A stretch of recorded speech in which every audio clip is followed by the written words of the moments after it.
Hello guys, আমি লাবণী প্রামাণিক।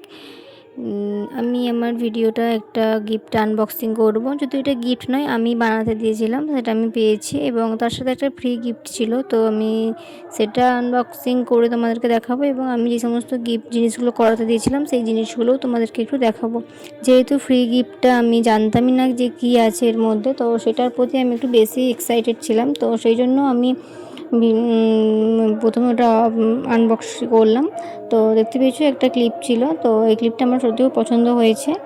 আর এরপরে আমি আনবক্সিং করছি আমি রেজিনের একটা চুড়ি এবং রিং আর একটা পেন্ডেন্ট। এই তিনটে জিনিস আমার বানাতে দেওয়া ছিল। তো এই জিনিসটা আমি দিয়েছিলাম অনেক দিন আগে, তোমাদেরকে বলেছিলাম যে একটা ভিডিওর মাধ্যমে শেয়ার করব। তো আমি জিনিসটা পাইনি বলে তোমাদেরকে শেয়ার করতে পারিনি, তো আজ পেয়েছি, তো আমি সেই জন্য শেয়ার করলাম। আজ ঠিক নয়, কাল পরশু করেই পেয়েছি, তো আমার শেয়ার করা হয়নি সময়ের জন্য। তো এই যে দেখো, এই পেন্ডেন্টটা করতে দিয়েছিলাম। এই পেন্ডেন্টটা আমার সবথেকে বেশি পছন্দ হয়েছে, খুব সুন্দর লেগেছে। এবং এই চুড়ি আর হচ্ছে এই রিংটা, এই তিনটে তোমাদেরও কেমন লাগলো অবশ্যই জানিও। দেখা হচ্ছে আবার পরের ভিডিও অন্য আরেকটি জিনিস আনবক্সিং নিয়ে।